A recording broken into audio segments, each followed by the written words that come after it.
Assalamualaikum warahmatullahi wabarakatuh.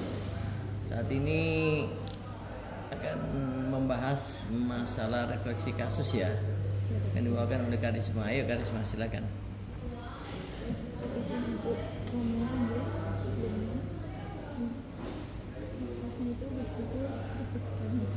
Yang sedikit Karisma. Yang disebut dengan stroke iskemik, dimana dengan pembimbing yaitu Dr. Soleh.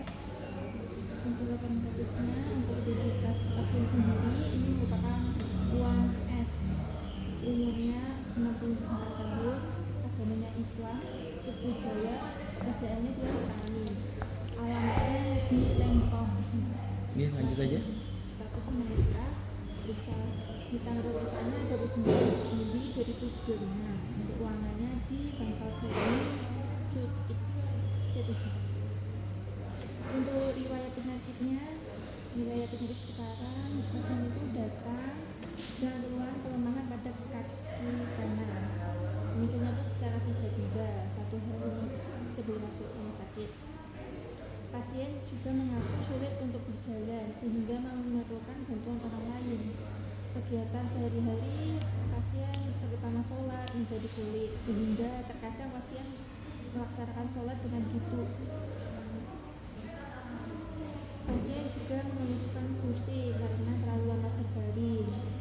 Jadi dia pas dirawat pusing nggak punya aktivitas yang lain, betul-betul pusing.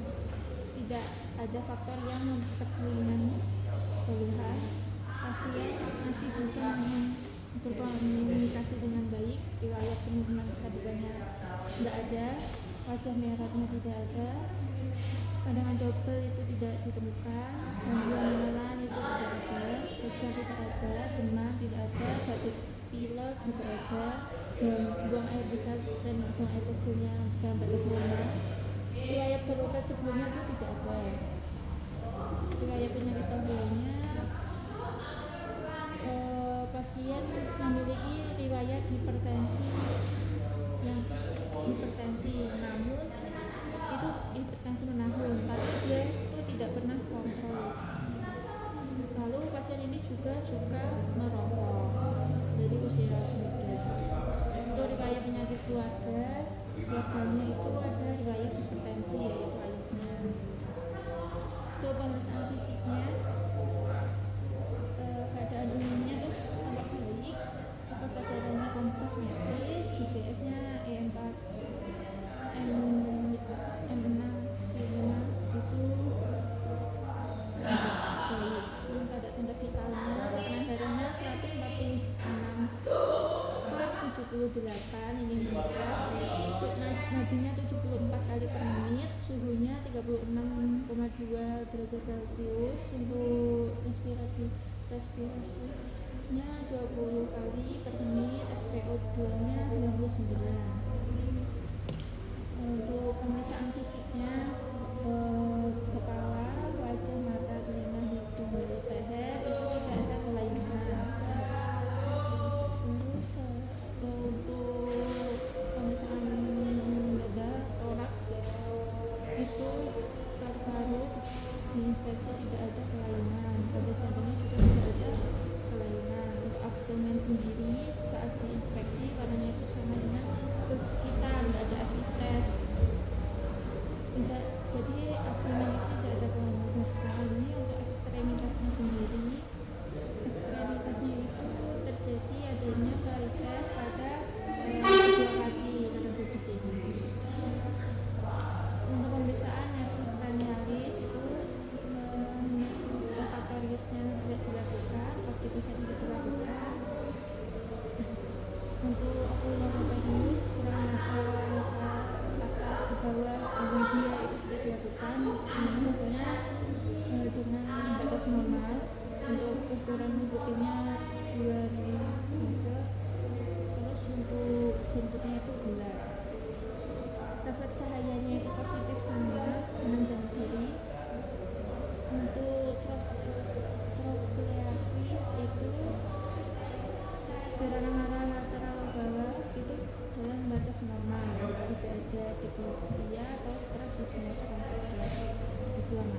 misalnya pergerakan mata ke lateral itu dalam batas normal semuanya. Facialisnya menggerakkan dahi, mengangkat alis, menutup mata, sudut mata, merimis, mencucu itu dalam batas normal karena pasien masih bisa disuruh mengangkat dahinya. Lalu untuk daya kecap 2 ke 3 depan itu tidak dilakukan. Selanjutnya untuk nervus vestibulotrochlearis itu kalau mendengarkan suara jari itu kemarin masih bisa dokter, tapi kan untuk tes ini Weber sama Schwaben itu tidak dilakukan. Untuk selanjutnya glossopharyngeus itu tidak dilakukan. Untuk valgusnya untuk bersuara dan menengahnya itu dalam batas normal. Untuk aksesorisnya itu menenangkan muka, sekat bahu, mengangkat bahu itu masih dalam batas normal. Hipoglossusnya, sekat lidah, menjulurkan lidah, artikulasinya itu semua masih dalam batas normal. Selanjutnya pemeriksaan fisik anggota gerak atas. Kalau anggota gerak atas sendiri itu tidak ditemukan adanya kelainan seperti drop hand atau claw hand atau kontraktor seperti itu. Untuk warnanya itu masih sama dengan warna sekitarnya, jadi tidak ada yang kemerahan atau adanya edem, tidak ada edem. Terus kita lakukan gerakan, dia dapat bergerak bebas atau tidak. Untuk tangannya itu dapat bergerak bebas. Selanjutnya untuk tonusnya kita juga cek apakah dia itu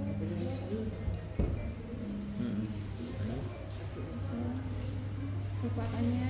Untuk tahan-tahanan itu dia kuat gimana, berarti itu 5. Untuk tonusnya itu masih normal, trofinya juga masih normal, sensitivitasnya masih normal karena masih bisa merasakan itunya. Untuk refleks biceps sama tricepsnya itu masih baik untuk kedua lengannya kanan dan kirinya. Untuk refleks patologisnya itu ventromernya negatif. Selanjutnya untuk anggota gerak bawah sendiri tadi itu diinspeksi nggak ada yang namanya drop foot, ball foot, sama warnanya itu sama dengan kaki di sekitarnya. Terus untuk gerakannya dia dapat bergerak bebas, namun kekuatannya di sebelah kanan itu rada melemah juga, berarti tandanya itu dia kayak bisa mengangkat tapi nggak bisa tahanan yang sangat-sangat kuat. Untuk tonusnya itu normal. Terus trofi, terus sensitivitasnya untuk itu masih normal. Untuk refleks patella atau refleks fisiologinya di patella sama aksilasnya saat dilakukan itu juga itu meningkat. Kalau meningkat ya sebelah kanan tuh kayak lalu gitu. Terus tambahannya itu untuk pemeriksaan tambahannya massa minimal itu untuk duduk itu negatif. Untuk fungsi vegetasinya mixi, devegetasinya itu juga dalam batas normal. Untuk asesmen stroke iskemik saya menggunakan gaji mata stroke sport.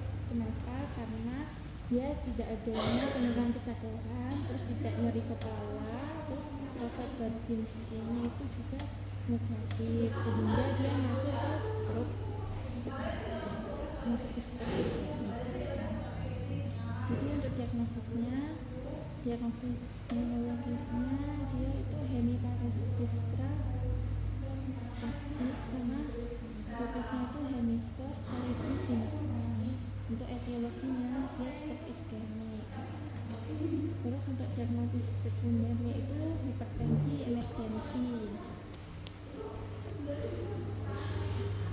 Ini untuk obat penunjang terapinya dikasih laser laser, mecobalamin, citidizolin, piracetam sama amlodipin. Nah, terus itu untuk mengurangi dari hipertensi tadi.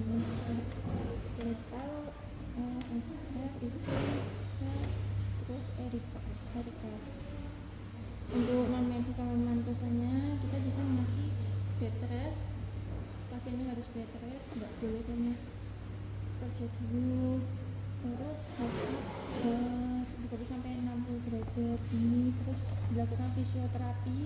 modifikasi lifestyle.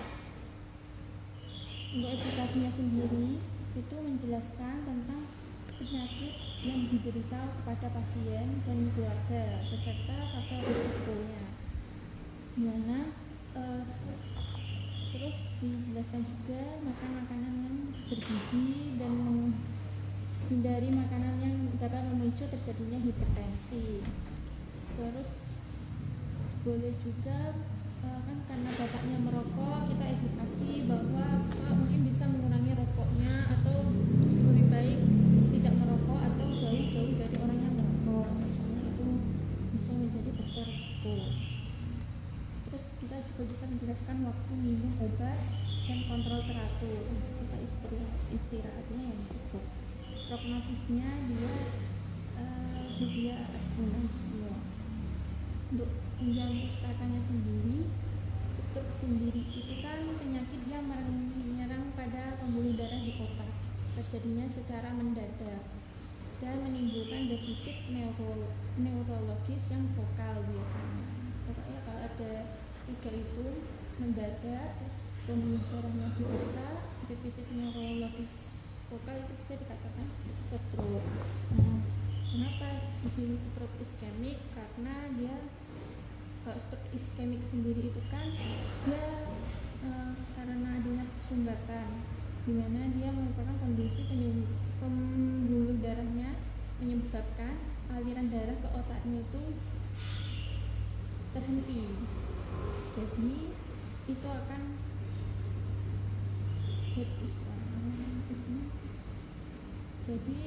mengganggu sel neuron dan glia karena kekurangan darah akibat sumbatan arteri yang menuju otak atau perfusi otak yang ada itu juga bisa menyebabkan jadinya orangnya kena stroke atau orangnya kena stroke tapi habis itu nggak sadarkan diri seperti itu. Untuk faktor resikonya sendiri itu tadi kan ini. Untuk faktor resikonya yang pertama kan yang tidak bisa dimodifikasi itu ada usia biasanya usia di atas 55 tahun itu rentan sekali terkenanya stroke. Atau jenis kelamin sendiri yang paling banyak itu pada laki-laki, ras atau gender. Nah, kalau ras ini biasanya kalau stroke itu malah sering pada orang yang berkulit hitam. Terus kalau genetik, kalau keluarganya sudah ada yang pernah kena stroke, ya kemungkinan besar kita juga bisa kena stroke. Terus untuk itu selanjutnya ada mayor sama minornya. Yang paling bahaya yaitu ya hipertensi, terus diabetes mellitus, masalah pada jantung sama yang itu. Terus yang minornya itu ya bisa karena merokoknya itu atau karena obesitas itu sering nih. Nah selanjutnya ini untuk penyebabnya dari stroke iskemik. Nah, dari faktor risikonya tadi seperti riwayat hipertensi tak terkontrol itu akan berdekatan dengan arteriosklerosis dan HHD. Kemudian nanti ada gangguan aliran darah atau atrofi pada mendel cerebral artery, sehingga itu akan menyebabkan penurunan aliran darah. Jadi hipotensi. Habis itu nanti cerebral ini akan berespon juga dengan respon seluler untuk menuju ke kegagalan glikolisis anaerobik, produksi fosfokreatin dan ATP-nya. Dimana nanti kegagalan ATP PAM ini akan menyebabkan dari gangguan keseimbangan elektrolit intrasel seperti Na, air masuk ke dalam sel, dan pH dalam tubuhnya itu bisa menurun. Setelah itu sitotoksik edem intra, dimana nanti multiple L intra ini sinistra nanti bisa menyebabkan dari defisit neurologis. Defisit neurologis ini tinggal dia kenanya di mana. Nanti kalau dia kenanya di hemisfer kiri berarti nanti ada hemiparesis kanan. Dan kalau dia terkenanya di area Broca 4445 itu bisa menyebabkan afasia motorik. Kalau terkenanya di nervus 7, 9, 10, dan 12 itu ada gangguan pengurunya atau menelan tuh. Nah nanti hemiparesis kanan itu juga bisa menyebabkan dua kerusakan fisik sama defisit sel. Terus kalau untuk afasia motorik itu kerusakannya verbal, dan kalau ini kerusakannya menelan, itu tidak bisa menelan. Jadi hipertensi itu sangat bisa mempengaruhi dari ini, dari kalau ini. Nah selanjutnya stroke iskemik sendiri itu kan dibagi menjadi 4, yaitu adanya transient ischemic attack atau TIA. TIA itu merupakan serangan iskemik sementara, merupakan stroke dengan gejala neurologis yang timbul akibat gangguan peredaran darah pada otak akibat adanya emboli maupun trombosit, dan gejala neurologis akan hilang dalam waktu kurang dari 24 jam. Terus yang kedua itu ada RIN itu reversible ischemic neurological deficit. Nah ini pada RIN sendiri itu merupakan gangguan yang sementara juga dan dapat menghilang dalam waktu lebih dari 24 jam sampai kurang dari sama dengan 48 jam. Terus selanjutnya ada PRIN. Kalau PRIN itu dia akan menghilang dalam waktu 3 sampai 7 hari. Sedangkan kalau stroke in evolution itu dia atau stroke yang progresif merupakan stroke yang sedang berjalan dan gejala neurologisnya timbul makin lama makin berat. Kalau yang kompleks stroke itu stroke-nya itu udah komplit, tinggal memiliki gejala neurologis yang menetap dan tidak berkembang lagi.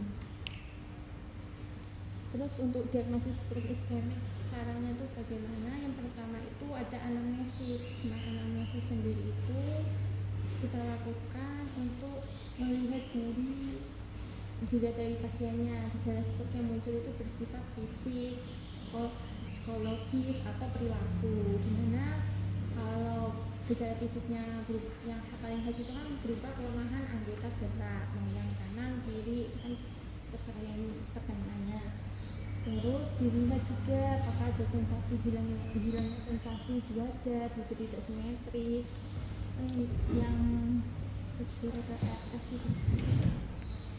Terus kesulitan menelan, penurunan kesadaran, nyeri kepala, mual muntah, dan hilangnya penglihatan di satu sisi atau bukan daripada saya nyeri kepala, muntah itu dapat tidak. Nah setelah itu nanti di warung dekat masjid itu jus apa? Jus jambu. Setelah itu nanti kita bisa lihat dari skornya yang Siriraj skor itu. Nah setelah itu misalnya jadi di pasien kalian ini tidak ada penurunan kesadaran, berarti kan 0 untuk muntahnya juga tidak ada, nyeri kepalanya tidak ada. Cuma pasien ini mengelukusi karena tidak bisa ngapa-ngapain di rumah sakit. Nah untuk tekanan darahnya sendiri itu 73 yang diastolnya itu 73 dikali 10% berarti kan 7,7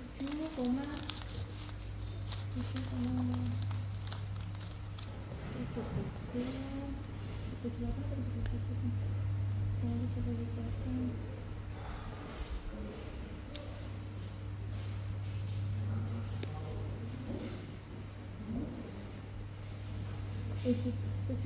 tujuh delapan dikalikan 10%, jadi 7,2, 7,8, nah 7,8 yang lainnya tuh udah nggak ada lagi, berarti dikurangi dari konstanta yang 12, berarti 78 dikurang 7,8 dikurang 12, dia ketemunya negatif 4,2, berarti dia masuknya ke stroke non hemoragik atau stroke iskemik. Karena kalau kurang dari negatif 1 gitu dia makanya. Terus untuk kacamata skor sendiri, itu penilaiannya seperti ini. Nanti bisa dilihat dari ada enggak penurunan kesadaran, terus nyeri kepalanya ada apa enggak, sama ini refleks Babinski. Dan kalau misalnya ternyata ada penurunan kesadaran, terus ada nyeri kepala, terus ada refleks Babinski-nya itu positif, berarti itu kan termasuk stroke yang pendarahan. Sedangkan yang tidak pendarahan berarti penyumbatan, itu penurunan kesadarannya tidak ada, penurunan kesadaran, nyeri kepalanya tuh nggak ada, sama Babinski-nya tuh bisa ada bisa enggak, itu bisa masuk ke iskemik. Yang penting di iskemik sendiri itu kalau keluarnya itu tidak ada yang namanya nyeri kepala atau penurunan kesadaran, banyaknya seperti itu. Terus selanjutnya itu bisa dilakukan pemeriksaan fisik. Pemeriksaan fisik itu dilihat dari GCS-nya. Terus gangguan saraf kranialnya ada apa tidak, gangguan motoriknya ada apa tidak, defisitnya sensorik, gangguan otonom, sama gangguan neurobehavioral. Selanjutnya itu dilakukan pemeriksaan neurologis. Kalau misalnya dia UNN dan LNN.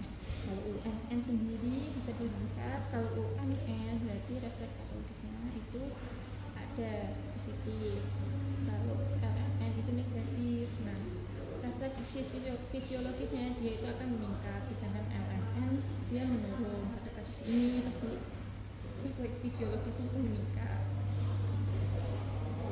Terus selanjutnya jenis pemeriksaan sensorik, jenis pemeriksaan sensorik yang sesuai yang digunakan. Mungkin bisa sensibilitas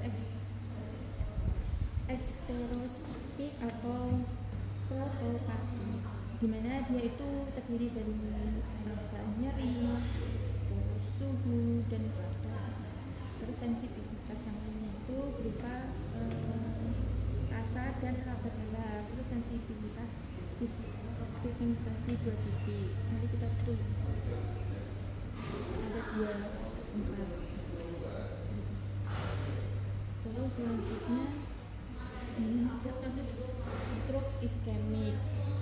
Ini dilihat dari pemeriksaan penunjangnya, di mana kalau dari hasil pemeriksaan laboratorium itu kan ada yang dilihat dari gulanya, lipidnya. Kalau ini pemeriksaan radiologi ini dia terdiri dari terdapat gejala defisit neurologis global atau salah satu benar-benar. Ini bisa dilihat di gambarnya. Kalau ini kenapa dia disebutkan itu karena memang di sini kayak ada sumbatannya. Kalau pendarahan biasanya hiperpendarahan kalau pendarahan itu biasanya pendapat itu seperti putih-putih, sedangkan kalau yang tidak, yang tersumbat itu biasanya seperti ini, gelap. Terus tata laksananya, dia ada tata laksana umum sama tata laksana spesifik. Kalau misalnya datang nih pasien stroke, nah kita harus cepat untuk menangani dari saluran nafasnya, jadi bisa dipakein. Terus stabilisasi hemodinamik dengan infus kristaloid atau pengendalian tekanan intrakranial. jika diperlukan. Terus pengembalian kejang kalau misalnya memang diperlukan. Terus analgetik dan anti piretik itu juga jika diperlukan. Terus manajemen nutrisi itu sangat penting juga untuk pasien sembuh. Terus tata laksana spesifiknya yang bisa dikasih trombolisis intravena itu pada stroke onsetnya kurang dari 6 jam kalau pada stroke. Terus terapi endovaskular trombektomi mekanik itu pada stroke iskemik dengan oklusi karena udara itu onsetnya kurang dari 8 jam. Terus tata laksananya, prinsip penata laksananya farmakologi stroke iskemik itu untuk segera memperbaiki perfusi darah ke otak, bagian otak yang mengalami iskemik serta mengurangi resiko terjadinya serangan ulang stroke pada masa mendatang bisa hingga dapat mengurangi terjadinya risiko kecacatan dan kematian akibat serangan stroke iskemik. Intinya kita harus memperbaiki dari perfusi darah ke bagian otak, soalnya otak itu paling penting daripada tubuh kita. Terus selanjutnya dengan cara bisa dikasih fibrinoliti Itu ya. tromboliti Masih banyak Pak ya? ya, anti koagulan, anti platelet, anti hipertensi. Karena misalnya dari riwayat hipertensi, obat neuroprotektif. Terus selanjutnya ya, untuk prognosisnya sendiri, kalau misalnya pada pasien seperti itu tergantung, bervariasi tergantung dari keparahan stroke-nya itu. Jadi prognosis jadi tergantung dari keparahan stroke-nya, lokasinya di mana itu juga berpengaruh. Terus volume darah yang keluar itu juga dapat berpengaruh pada itu stroke.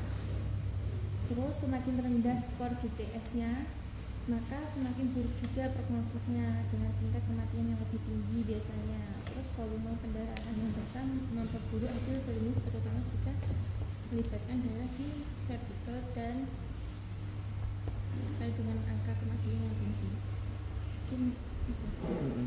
Coba anamnesanya coba. Coba.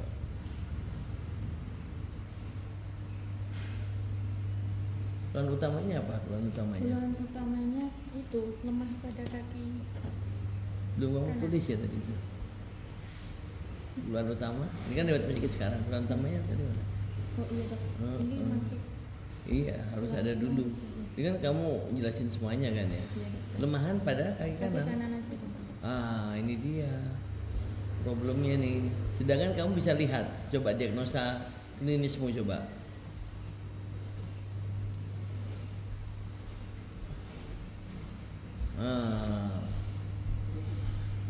Nyambung nggak? Nyambung nggak? Kelemahan itu hemiparesis itu. Itu loh. Coba kamu lihat lagi anamnesamu coba, Karisma. Ini kaki saja dok. Ini kan malah sulit berjalan. Kelemahan pada kaki kanan. Iya. Yang benar mana coba yuk? Anggota gerak apa kaki? Kaki. Bener nggak? Itu mix apa enggak tuh antara anamnesa sama diagnosa klinisnya tuh?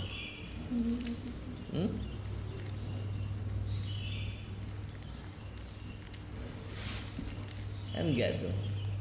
Jadi tolong lagi ya, dipelajari lagi coba nanti ya, direvisi atau apa gitu ya. Tuh. Coba anamnesamu lagi, saya lihat coba. Anamnesa.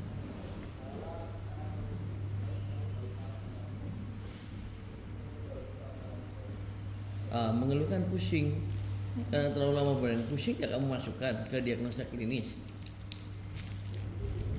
Kalau kamu tulis itu masukkan aja. Tuh. Masukkan aja. Pusing. Kira-kira pusingnya tuh pusing di mana? Cekot-cekot kah, berputar atau gimana gitu loh. Kata bapaknya tuh pusing karena nggak bisa ngapa-ngapain di sini. Iya. Kan harus ada, entah pusing sefalgi, pusing vertigo. Karena kamu tulis, kalau kamu tulis harus dimasukkan gitu loh. Iya kan? Iya. Kecuali kamu nggak nulis, baru mungkin kita sebagai pembimbing nggak mungkin nanya gitu loh, Karisma. Terus habis itu, ini loh yang tadi itu ya, itu kelemahan kaki atau kelemahan anggota gerak kanan, ini kan nggak nyambung, ya kan? Gitu.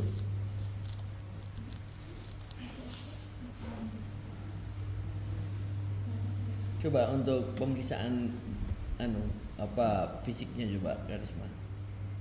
Dan fisiknya itu wajah atau nggak ada gangguan, pelo merot. Nggak ada pelo, nggak ada merah. Nggak ada pelo merot. Biasanya tuh passing slash. Mungkin nggak kamu periksa. Mungkin dia tuh tipis kadang itu.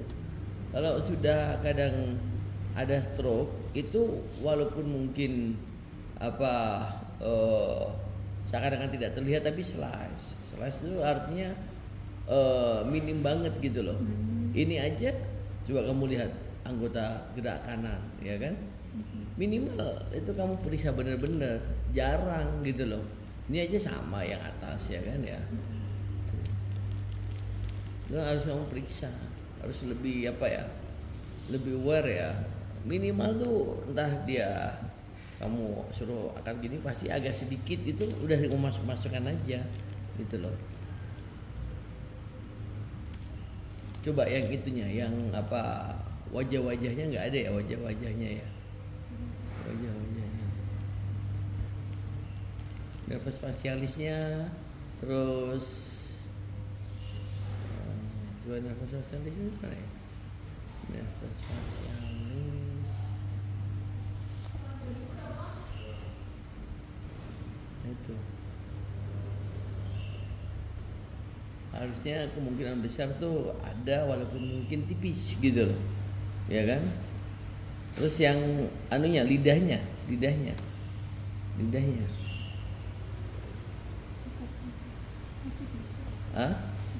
Enggak, bukan itunya. Dia biasanya agak sedikit deviasi entah kemana gitu. Nggak ada pelo-pelo, nggak ada ya. Cuman makanya bilang kakinya aja ini.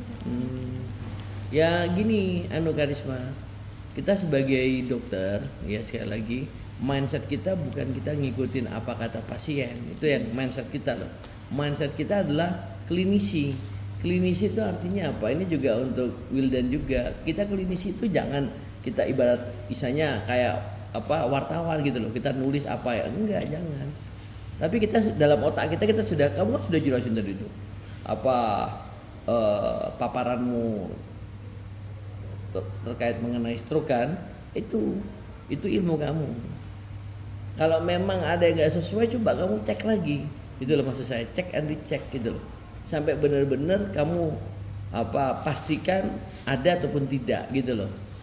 Kalau misalnya cuma hanya say hello terus kamu hanya nulis apa yang dikatakan oleh pasien, sama halnya kita sebagai wartawan aja gitu. Bukan seorang klinisi, itu loh yang paling penting ya, Karisma ya. Coba diagnosanya tadi klinis, topis sama etiologi ya.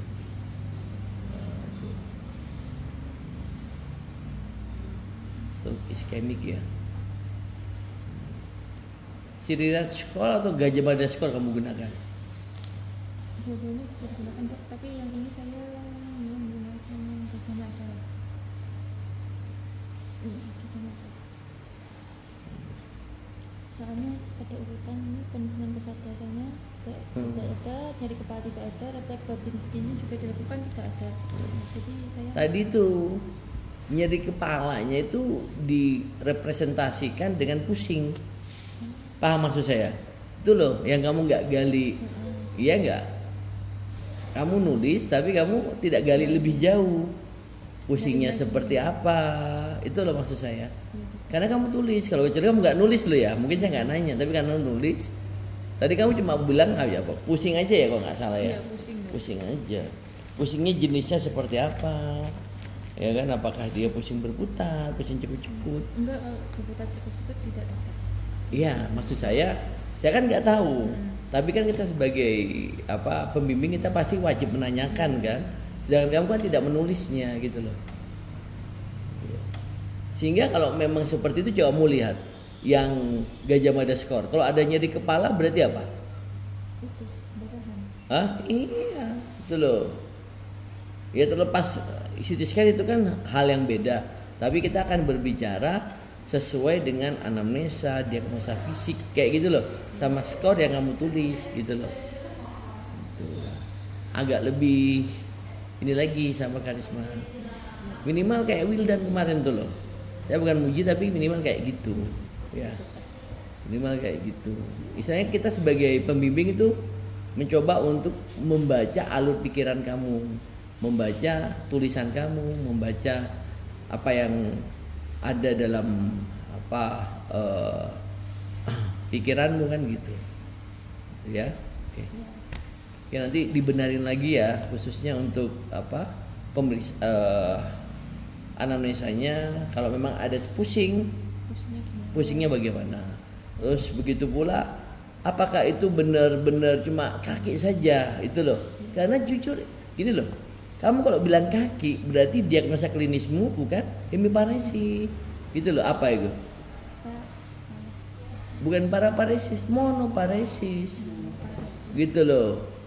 Ini kan enggak change ya. Artinya kalau non saya bahasanya kalau kamu ujian sudah set udah. Gitu loh. Kalau ujian set udah, clear udah. Itu sangat fatal loh. Fatal banget. Di anamnesamu kaki, iya kan? Tapi di klinismu hemiparesis. Paham maksud saya kan? Itu loh. Tolong diperbaiki. Ya Wildan juga sama juga gitu. Nanti tolong diperbaiki. Oke, itu aja nanti diperbaiki ya siapa namanya? Karisma ya. Oke, lanjut.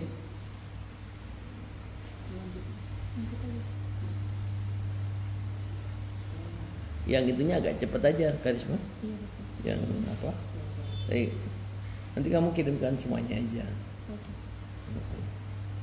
Agak cepat aja, yang penting-penting aja Karisma.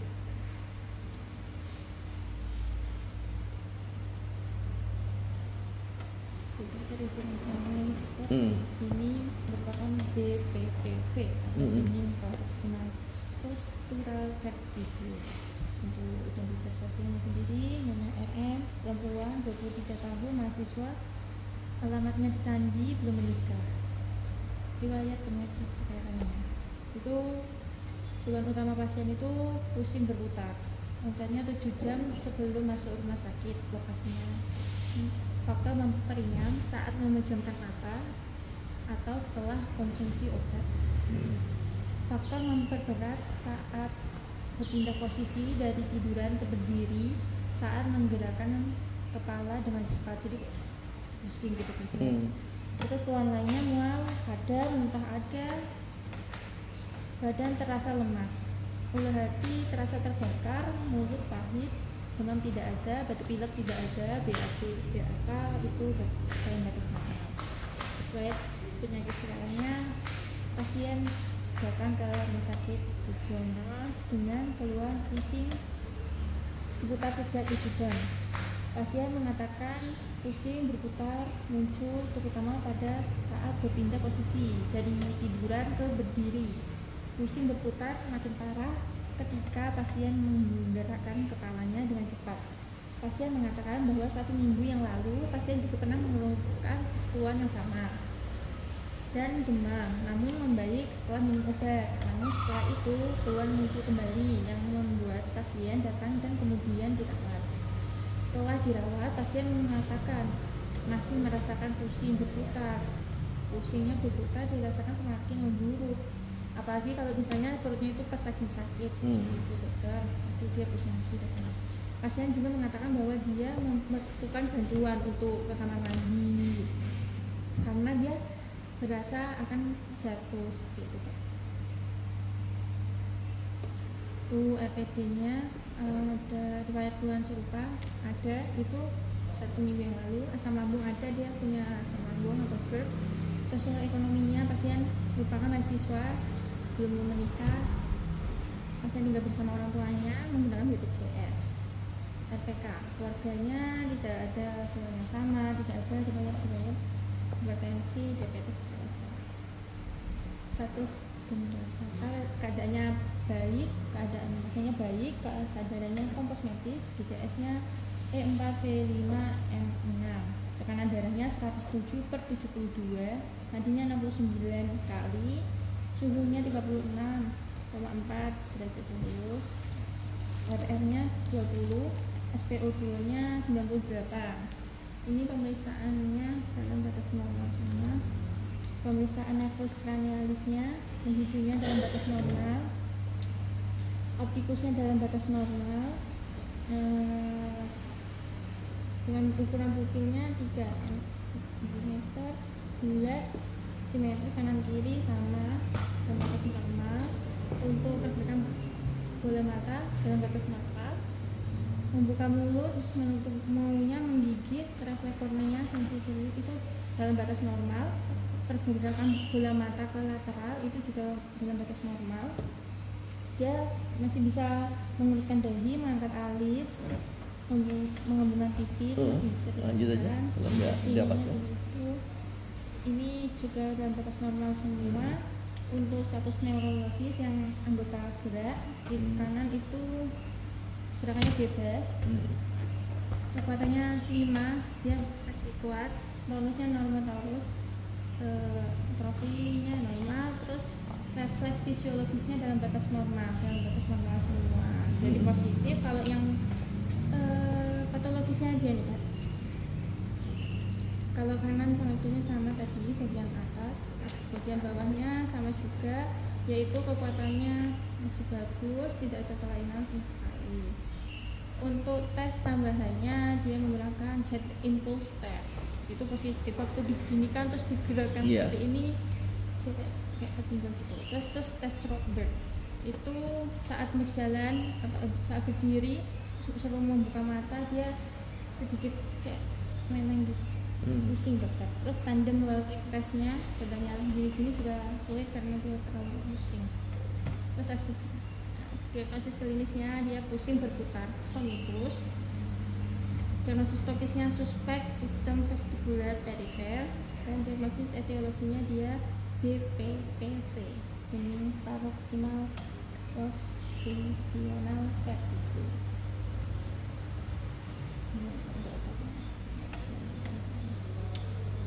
Untuk obatnya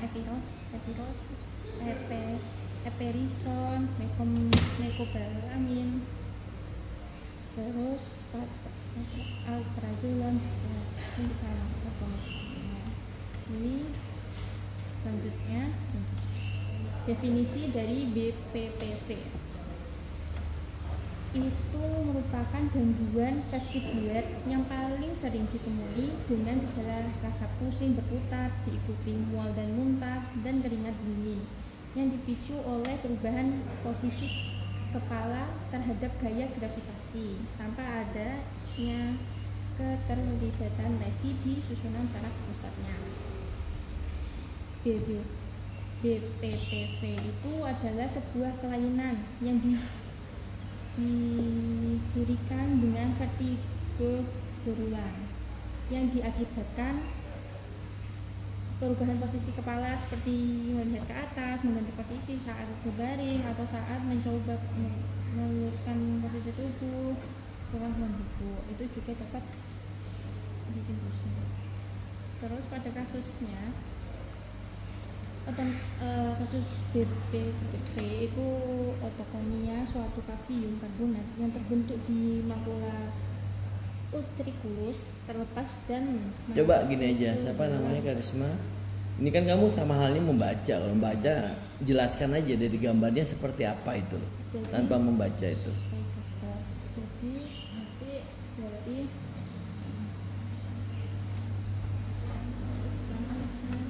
seperti apa. Kalau itu kan baca nanti kita bisa baca sendiri. Kira-kira gimana? Itu gambarnya seperti itu, gambar apa sih? Iya. Hah? Apa? Vestibular. Ini dari vestibular tetap.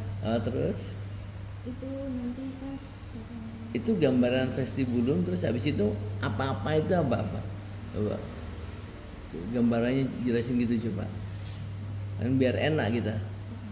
Kalau hanya baca nanti kita baca sendiri bisa coba jelasin gitu loh. Jangan-jangan kamu bingung juga.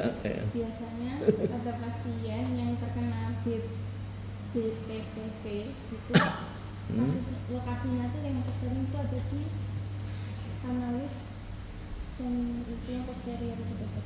Yang bagian bawah di bagian Iya. itu paling Iya, sering iya. untuk pasien dari itu dimana dia itu dari perbedaan reputasinya jadi Iya. begitu terganggu juga dapat bisa terkena pusing gitu kan. Apanya sih? Maksudnya kanalis semiklus posterior itu apanya gitu loh? Itu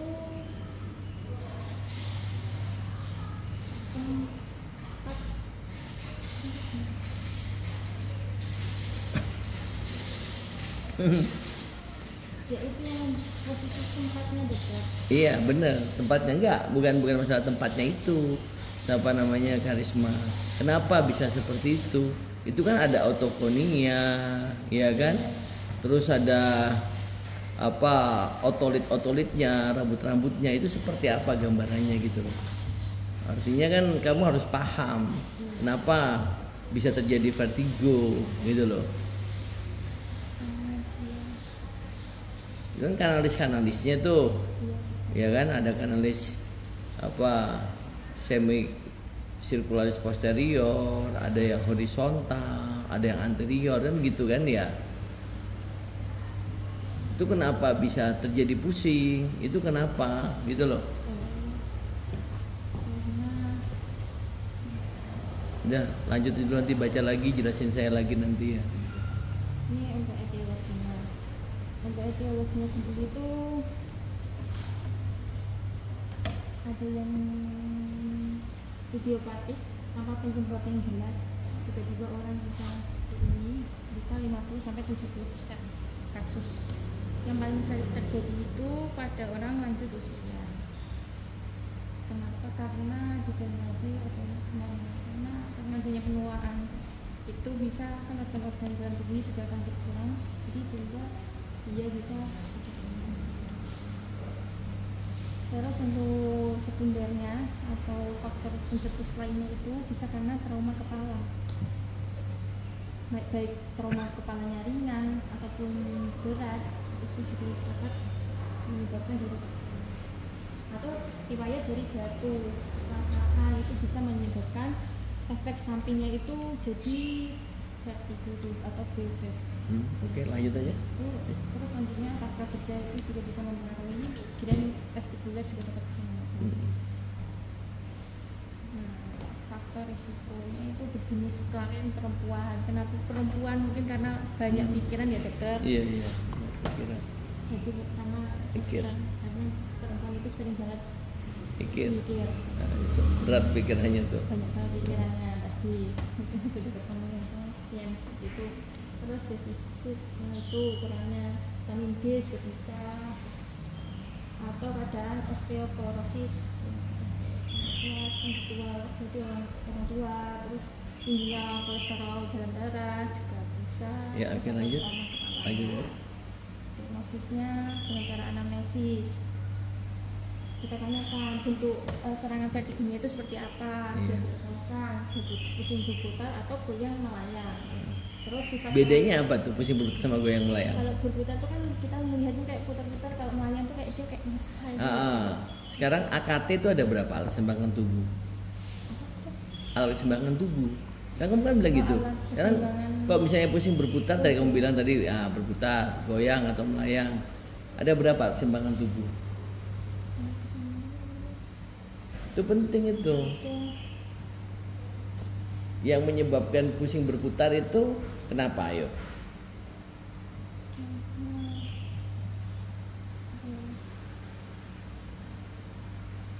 ini loh karisma. Jangan asal membaca saja, tetapi kira-kira memahaminya. Kalau gini panjang banget ya. Saya sampai tadi ngantuk-ngantuk juga. Kira-kira tuh namanya PowerPoint ya. Power itu untuk Wildan juga ya. PowerPoint. Tahu Will? Maksudnya PowerPoint itu apa Will? Point. Bukan istilahnya, mohon maaf ya Karisma.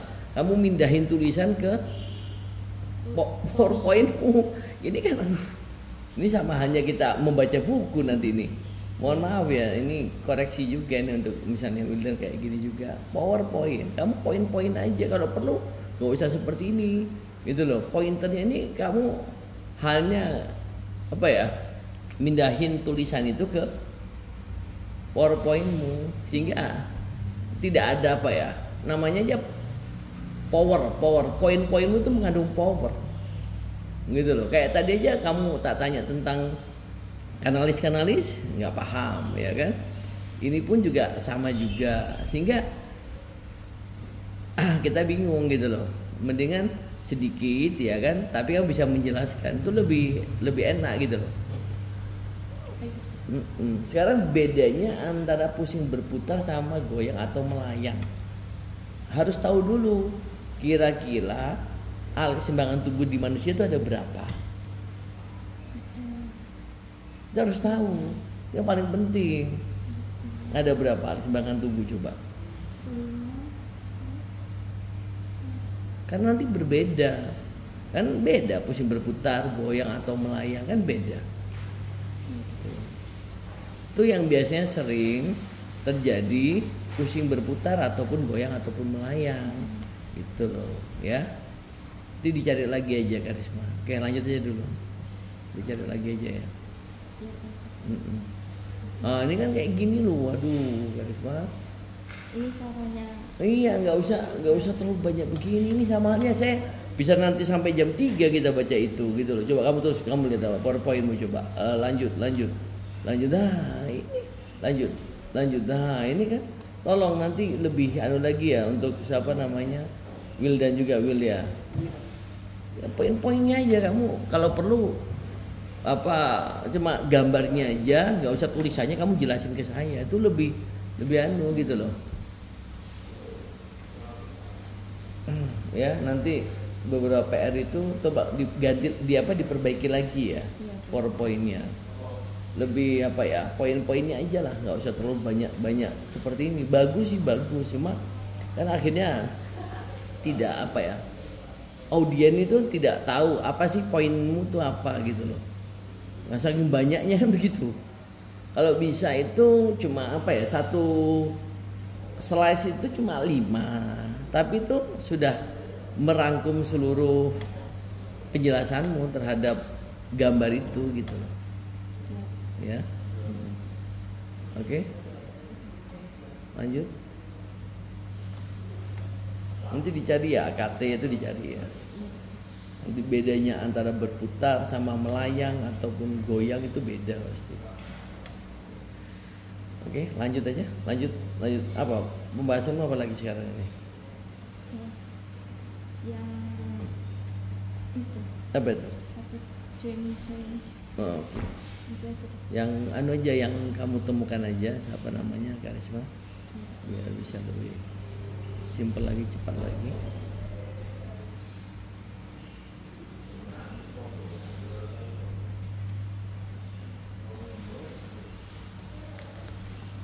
Ini dekat. Ini merupakan namanya di dekat. Jadi ini bedanya order specific joint disorder shoulder. Pada yang nyonya Nunu Sukiksi. Ya oke. Lanjut aja.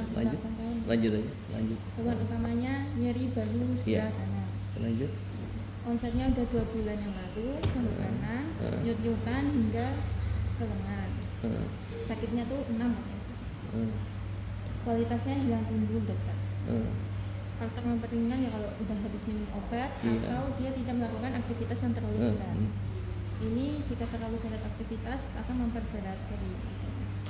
Keluhan lainnya, bahu kanan terasa kaku setiap pagi hari. setelah bangun tidur. Tapi karena sudah beberapa kali kontrol, jadi beliau mengatasinya dengan menggerakkan sedikit-sedikit seperti itu dokter. Terus demam, batuk pilek itu tidak ada, pusing tidak ada, mual muntah tidak ada, BAK, BAB dan batas normal. Untuk kronologinya pasien datang ke Polisrat, RST dengan keluhan nyeri bahu sejak 2 bulan yang lalu. Pasien mengatakan pada pagi hari itu tangan terasa kaku, apalagi setelah bangun tidur itu memang kaku selama 2 bulan terakhir. Terus keluhan semakin memberat jika melakukan kayak ngulek gitu dok. Pasien mengulek atau masaknya itu di atas lebih tinggi gitu, jadi itu akan membuat sakit di bahunya. Pasien juga mengaku tidak pernah jatuh, terus menderita, tapi pasien berbicara kalau dia menderita dari pengapuran tulang leher 1 tahun yang lalu dan terapi 2 kali tiap minggu. Untuk riwayat penyakit pendahulunya katanya ada riwayat asam lambung, terus riwayat pengapuran tulang 1 tahun yang lalu. Riwayat sosial ekonominya seorang IRT, mengikuti kegiatan senam lansia, penggunaan BPJS ekonomi cukup. Riwayat keluarga tidak ada. Pemeriksaan fisiknya ya baik, kompos medis, tekanan darahnya 138/70, nadinya 78, laju pernafasan 20, suhunya 36, SpO2 nya 9. Ini tidak lanjut aja. Ini pas di tangannya kami lihat bagian sininya, ekstremitas di bagian pundaknya lebih tepatnya, untuk melihat apakah ada pembesaran atau tidak. Di situ tidak ada pembesaran, warnanya juga tidak ada kemerahan, tidak ada nyeri tekan apapun, apalagi ke vegetasi itu tidak ada. Ini sama, tidak ada keluar, tidak ada keluar. Ini untuk nervusnya itu tidak ada. Terus diagnosisnya itu nyeri bahu kanan kronik disertai kekakuan. Yang topisnya sendi glenohumeral dextra. Terus diagnosis etiologisnya other specific joint disorder shoulders. Pelaksanaannya ini diinjeksi trilak, proneuron, simvastatin itu amlodipin, mecobalamin sama eterisme. Terus ada 3 sendiri. Itu tadi klinisnya itu kalau bisa pakai bahasa medis, siapa namanya? Ini loh karisma. Ya kan? Pakai bahasa medis. Diganti. Ya, nanti saya sambung. Itu kira-kira dia itu selain nyeri apalagi gitu keluhan yang lainnya? Ya cuma ngerasa kaku aja dok. Nah itu nanti ditulis di bahasa medisnya. Topisnya tuh di mana kira-kira topisnya itu? Ya itu di sendi paling besar di bahu itu, di glenohumeral dextra karena sebelah kanan. Kemungkinan di situ dok. Soalnya keluhannya memang cuma itu tok dan cuma ngerasa nyeri sama kaku pas pagi hari aja gitu. Pas pagi hari. Kalau nggak aktivitas gitu kaku katanya. Aktivitas baik. Membaik. Tapi kalau aktivitasnya lebih malah kayak ngulek itu sakit lagi. Etiologinya? Etiologinya itu agak spesifik Oke, coba untuk ininya apa tujuan besarnya secara garis besar aja. Iya, jadi other specific joint disorder itu adalah gangguan pada sendi bahu yang telah diidentifikasi secara spesifik tetapi tidak termasuk dalam kategori umum. Jadi dia nggak masuk ke osteoartritis ataupun rheumatoid arthritis atau dislokasi. Jadi itu sakit bahu tapi nggak masuk ke itu. Ya udah, oke lanjut lagi coba. Terus, untuk sendinya, sendi bahu sendiri tadi kan ada banyak. Shoulder jointnya ini yang paling penting.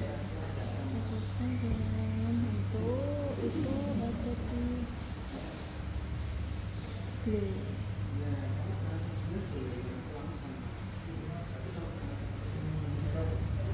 Itu nanti kayak gini loh, siapa namanya, Karisma. Kamu dari gambar itu kamu jelasin aja gitu loh. Dari gambar itu kamu jelasin posisinya di mana, kayak gitu-gitu loh. Posisinya dia ruangannya itu ada di bawahnya ruang di bawah ini, bisa di bawah keluar. Nanti kalau memang perlu, yang benar itu dari gambar ini kamu tinggal kasih panah aja, panah atau mungkin gambar apa tanda gitu loh. Tanda kalau ini gitu. Iya, gitu. Itu loh. Lokasinya di mana sesuai dengan diagnosa topis sama etiologimu itu loh kan. Kalau klinisnya tadi itu kan, nyeri itu kan. Oke, lanjut. Nah, untuk pemeriksaannya itu bisa kita lakukan seksi bahu untuk mengetahui apakah dia sakitnya sampai seberapa. Terus pemeriksaan lainnya ekstensi bahu gitu. Iya, belakang. Kita tarikan belakang, apakah bunyi atau tidak, dengan terasa. Terus sampai ke atas, abduksi bahu sampai ke atas, benar-benar ke atas. Dia bisa atau tidak, artinya nyeri apa tidak. Oke, Atau lanjut. nanti ya seperti ini. Sambil tiduran, kalau enggak dulu seperti ini. Kita cek ada di bahunya. Iya. Apa resikonya?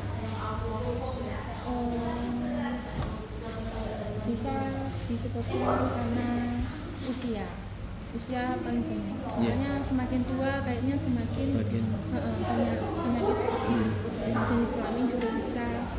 Itu menurut saya kenapa ibunya bisa itu kan, kalau wanita mungkin karena banyak kerjanya gitu. Iya. Bebannya banyak. Sangat banyak kerja, sangat banyak mikir semuanya kayaknya. Oke, lanjut. Kayak tadi kan dok, faktor psikologis, psikologisnya karena psikisnya banyak pikirannya itu bisa menyebabkan sakitnya. Merokok, terus adanya penyakit mendasari atau adanya trauma atau jatuh, itu juga bisa menyebabkan sakit. Oke, lanjut. Artinya itu karena fraktur atau karena ada radang sendi atau ketidakstabilan bahunya. Jenis-jenisnya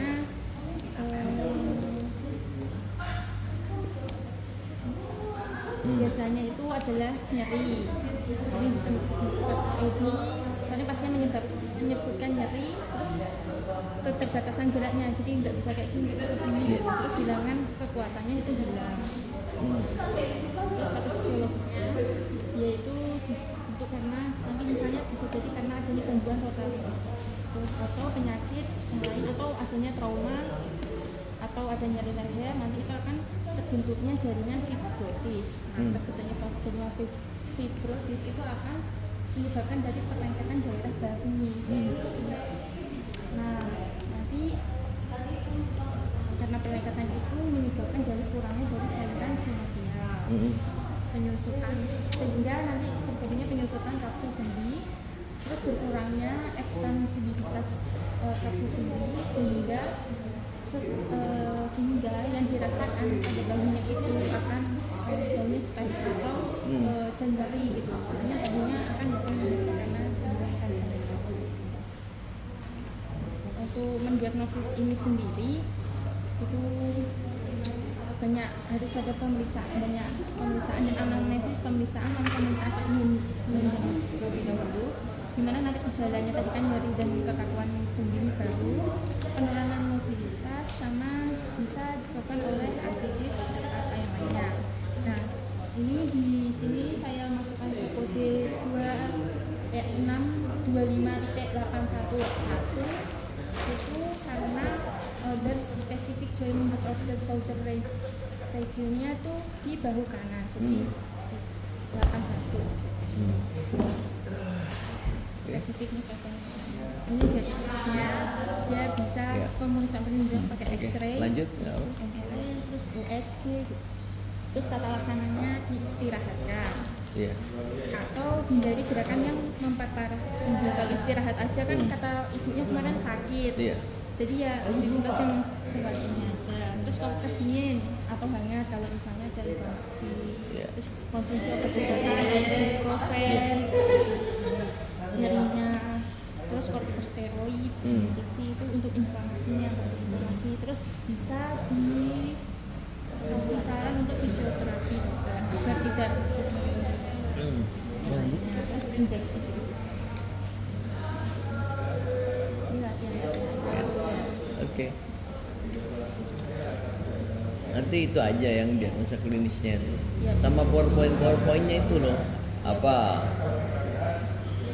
Lebih diringkas-ringkaskan lagi. Oke, ayo Wildan. Satu lagi Will ya.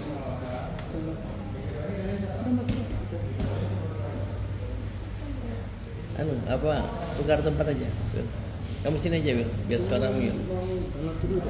Apa? Oh iya.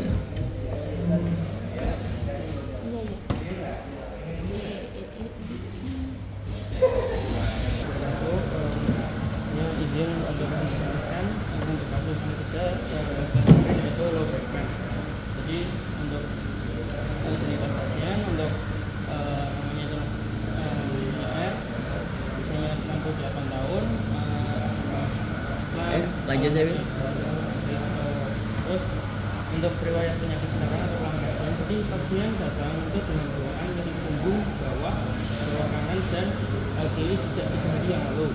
Kemudian pasien tidak bisa berjalan karena sakit saat beraktivitas dan hanya bisa tiduran 3 hari terakhir ini. Awalnya nyeri ringan, tapi kemudian masih dipaksakan untuk beraktivitas, jadinya semakin memberat. Iya. Kemudian pasien lebih nyaman tidur dengan posisi miring dan sakit saat posisinya itu terlentang. Kemudian pasien juga mengeluhkan kedua kaki dan lututnya itu sakit sejak 2 tahun terakhir ini dan hanya membeli obat di apotek untuk obat anti nyeri yang biasa. Kemudian mual muntah di sangkal, BAK dan BAB tidak ada keluhan. Lalu untuk RPD-nya, jadi pasien tidak ada riwayat jatuh. Jadi dia pasien itu lagi di perkebunan gitu dokter lah dia cuma jatuh, tapi itu pasien masih bisa untuk berdiri sendiri tanpa pertolongan orang lain. Kemudian untuk yang lain normal dari normal. Kemudian untuk pemeriksaan fisik keadaannya sedang, kemudian keadaannya sedang, kemudian untuk kabarnya komposmentis GTS-nya itu baik, urgensinya itu menang karena dalam posisi saat ini orang sedang berhubungan sedikit, dan untuk tekanan darahnya itu ada 103/69, kemudian tensinya itu 73, suhunya sedang 67 dan airnya 20, kemudian untuk SpO2-nya 90. Lalu untuk status jurnalis di sini dilakukan pada pemeriksaan kepala, wajah, mata, telinga, hidung, mulut, leher, dan ekstremitas semuanya dalam batas normal dokter. Kemudian untuk status internet pada torak, inspeksi warna itu sama dengan sekitar, palpasi juga tidak ada nyeri tekan, kemudian perkusi juga sonor pada kedua kelompok, kemudian pada auskultasi juga sedang terus normal. Dan untuk abdomen itu juga sempat ada nyeri tekan karena pasien itu mengeluh tidak enak perut pada saat itu. Tapi nggak diare kan? Nggak ada dokter. Cuma pas itu kayak ini perutnya kayak kurang enak gitu dokter. Terus untuk pada pemeriksaan nervus cranial sendiri untuk nervus satunya itu normal, nervus 2 itu juga dalam batas normal dan itu dilakukan kondisi. Kemudian untuk nervus 3 itu untuk gerakan matanya itu masih normal, untuk trochlearis juga sama. Ada 4, 6 itu masih baik pokoknya untuk gerakan dari matanya, kemudian trigeminus juga masih baik. Kalau untuk nervus facialisnya itu juga organ bayi masih kuat. Kemudian untuk nervus vagus, accessorius dan lobusnya juga tidak ada tanda-tanda lain. Oke. Kemudian untuk pemeriksaan fisik pada anggota berat atas itu tidak ada kelainan, bahkan masih bisa tidak ada perubahan bahwa dicermin dan pergerakan juga masih bagus. Kemudian untuk motoriknya juga masih bagus dokter. Untuk rollnya.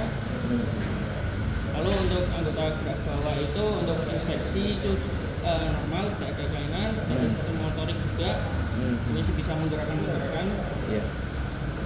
Cuma kemudian untuk pemeriksaan dari tes provokasi atau pemeriksaan ususnya pada pemeriksaan tes Patrick, motor Patrick Classic-nya itu positif dokter baik kanan maupun kiri. Iya. Kemudian untuk pemeriksaan selanjutnya di sini pemeriksaan darah rutin yang dimana di sini ditemukan untuk kalsiumnya itu agak rendah, kemudian kalsiumnya juga ada yang kurang rendah itu kalau kimia, kemudian untuk kaliumnya juga agak kurang tapi sedikit untuk kaliumnya ringan, kemudian natrium dan kloridanya natrium sedikit tinggi, kemudian untuk kloridanya juga sedikit tinggi dokter. Kemudian diagnosisnya itu klinisnya itu tadi low back pain, kemudian untuk topiknya itu mohon maaf dokter sebelumnya kemarin kan sempat belum ada dari ekspertnya, jadi saya belum tahu untuk posisi topiknya itu di disclose intervertebral mana di L atau ini, tapi sepemahaman saya jadi untuk L5 sampai S1 itu biasanya punggung bawah hingga tungkai bawah gitu dokter, biasanya pasti memerlukan itu. Kemudian kalau yang seterusnya mungkin L4 L5 itu kalau nggak salah itu bagian yang lateral atau samping gitu dokter. Mungkin ini kalau pas ini saya mungkin sensorinya nggak terganggu Bil? Nggak ada dokter. Nggak ada ya? Dari penawar saya mungkin saya beranggapan di L5 S1 dokter. Oh. Kemudian untuk etiologisnya HMP, kemudian untuk diagnosis sebelumnya itu spondylosis lumbalis dokter. Kemudian untuk medikamentosa atau farmakogenetikanya itu ada resokib yang dimana untuk ini itu untuk anti inflamasi kalau nggak dokter, kemudian esparison untuk merefleksikan dari ketegangan ototnya kemarin, kemudian untuk mecobalamin itu vitamin buat vitamin B12 kalau nggak salah beratnya, kemudian paracetamol untuk juga bisa digunakan untuk perda nyeri atau juga ada tanda-tanda infeksi gitu, inflamasi gitu dokter, kemudian gabapentin juga untuk anti nyerinya. Dan untuk edukasinya tentunya menjelaskan tentang penyakit yang diderita kepada pasien dan keluarga, kemudian menjelaskan penyakit, membutuhkan waktu penyembuhan yang lama, kemudian disuruh untuk makan makanan bergizi, hindari makanan yang tinggi asam atau yang gula, dan kemudian menjelaskan untuk menghindari aktivitas yang terlalu berat atau mengangkat barang atau naik turun tangga, lalu untuk istirahat cukup dan beraktivitas merupakan masih dan merubah posisi tubuh untuk menghindari posisi statis atau posisi yang diam. Kemudian untuk proses semuanya juga sama untuk tindakan pustaka. Jadi nyeri itu aman sensorik dan emosional yang tidak menyenangkan yang terkait dengan kerusakan jaringan aktual atau potensial. Jadi nyeri itu ada nyeri akut dan nyeri kronis yang dimana onsetnya itu sebelum 6 bulan dan setelah 6 bulan. Kemudian untuk klasifikasi dari nyeri sendiri itu ada nosiceptif sama neuropati. Jadi untuk yang nosiceptif sendiri itu aktivasi sistem yang mentransmisikan atau informasi tentang kejadian berbahaya terkait dengan kerusakan sistem jaringan pusat. Jadi kipinya ada nyeri somatik sama nyeri visceral. Itu kalau yang nanti Will sama seperti tadi karisma. Kalau perlu kamu buat itu aja semacam diagram gitu loh. Bagiannya itu lebih enak. Sekali lagi bukan tidak untuk karisma aja, Wildan juga sama. Itu lebih enak gitu loh Will. Ya Will ya. Bagus, cuma kan harapan kita pada saat kamu jelaskan itu kita cuma cukup melihat baganya kita sudah paham gitu loh. Ya kan? Bedanya di mana sih antara nyeri nosiceptif sama neuropati itu Will? Jadi kalau saya pemahaman saya dokter untuk nyeri nosiceptif sendiri itu atau itu tuh nyeri yang terkait tentang itu dokter dari kerusakan jaringan ke sistem saraf pusatnya yang contohnya kayak ada somatik sama visceralin dokter.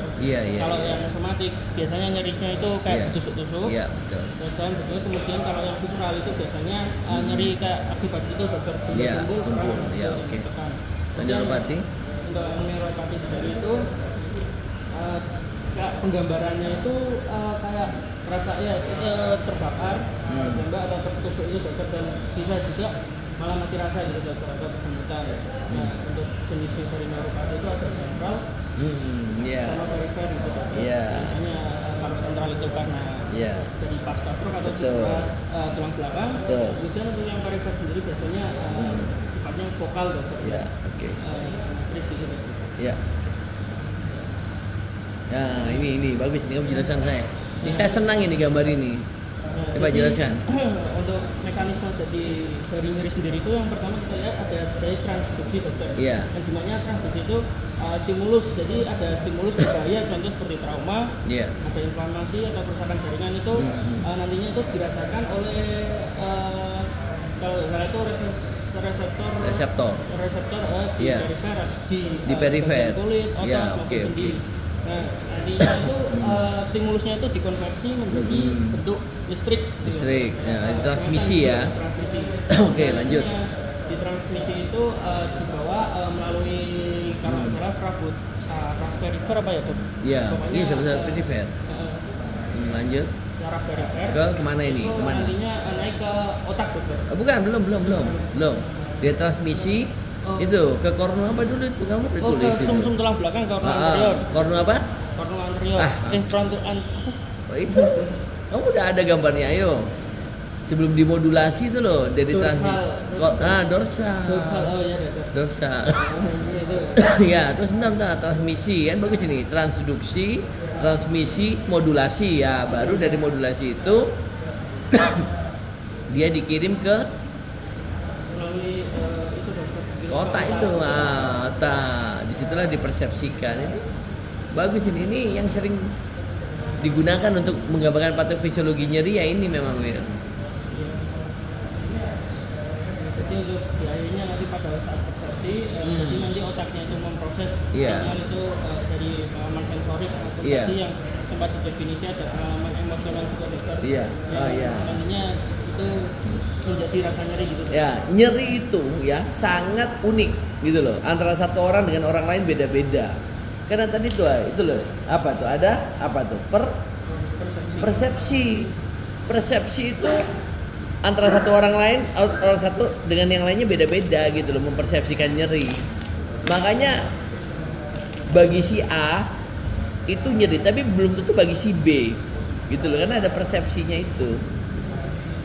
Ya lanjut.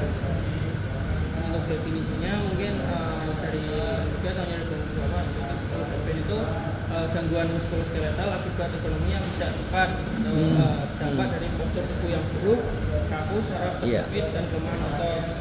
Menurut jadi ada beberapa menurut Eropa itu pencegahan dari LPP itu dan tidak dari LPP disebutkan sebagai nyeri dan ketidaknyamanan terlokalisasi di bawah batas kosta dan di atas lipatan gluteus inferior dengan atau tanpa nyeri kaki. Jadi untuk faktor risiko sendiri itu ada tentunya usia. Jadi usia itu kalau nggak salah dok, paham saya. Jadi ketika seseorang itu sudah mulai memasuki masa lansia, itu kalau nggak salah itu ada degenerasi dari diskusnya dokter. Mungkin itu dokter. Jadi itu merupakan salah satu faktor dari faktor risiko ketika usia. Untuk obesitas sendiri itu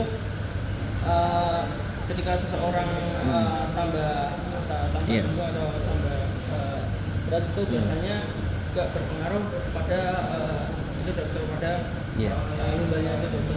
Lalu untuk kemudian untuk sering mengangkat beban itu juga nantinya berpengaruh pada otot tahanannya dokter, pada otot paha itu terutama pada punggung.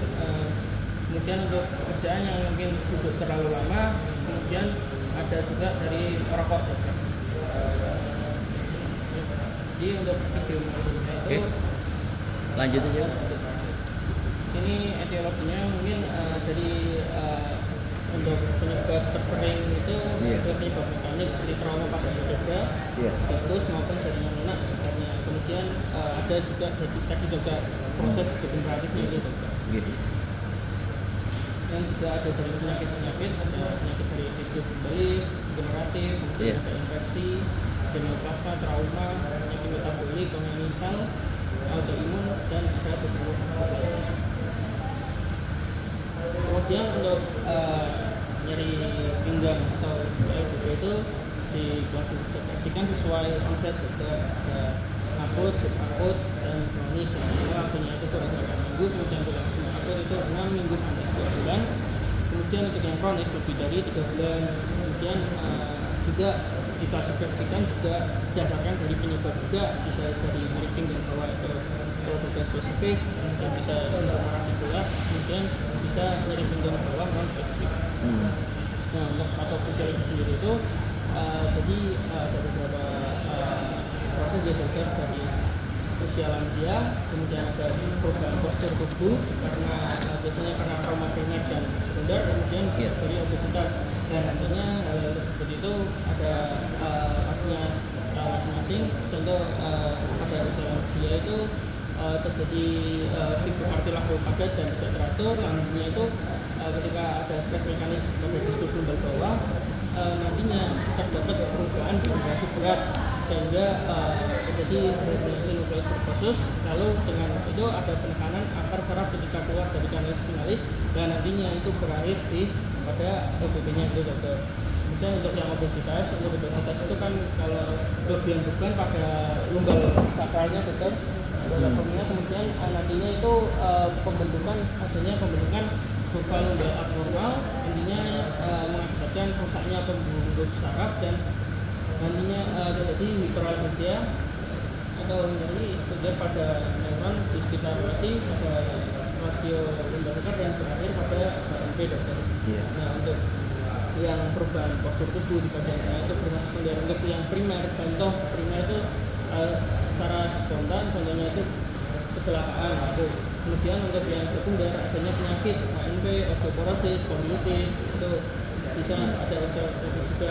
Nah, nantinya kedua hal dari primer maupun sekunder itu bisa menjadi kontraksi punggung. Nah, nantinya dari kontraksi punggung sendiri itu otot-otot pada paravertebra itu terbesar. Nah, nantinya tulang belakang itu menyerap bagian dari ventrikelnya sehingga terjadi perubahan struktur dengan diskus atas, tubuh vertilatus, dan ventrik gelatinus. Nah, nantinya hal tersebut terjadinya HNP. Nah, dari HNP ini tadi terjadi penekanan akar saraf lasit dan berakhir di LBP. Nanti pada LBP itu ada yaitu monotot, mobilitas fisik terganggu, jarang bergerak, dan kelemahan fisik umum. Nah, itu menyebabkan hambatan mobilitas, kemudian dari perawatan diri, dan bisa nyeri.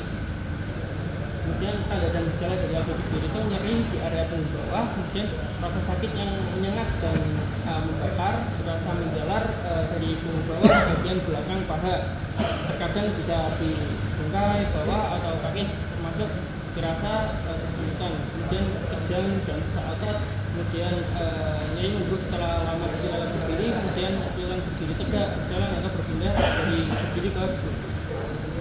Dan yang itu bisa dilakukan dari pemeriksaannya itu ada motorik, sensorik, gerakan sistem otonom, kemudian tadi ada plastik, backup, elektrik, dan kontrobatik. Sini saya tadi melakukannya sama plastik, elektrik, dan kontrobatik untuk antidote dan tes pelaksanaannya itu dalam kemudian untuk laboratoriumnya ada darah rutin atau tidak darah, dengan hidrologi, farmakologi, dan biomarker. Untuk radiologi mungkin ada tidak kebanyakannya itu fotobolos, bisa dalam radiologi fotobolos, melografi, melositi, CT scan MRI, dan histografi. Kemudian untuk terapinya, untuk non operatif itu farmakologinya itu tadi opioid dan non opioid analgesik, kemudian ada medikasi anti-inflamatori dan pencegahan contoh seperti triksiklik, antidepresan, AIT, dan muscle relaxan. Itu bisa injeksi kortikosteroid epidural. Kemudian non farmakonya bisa terapi fisik, ada terapi spiritual, kemudian juga terapi energi.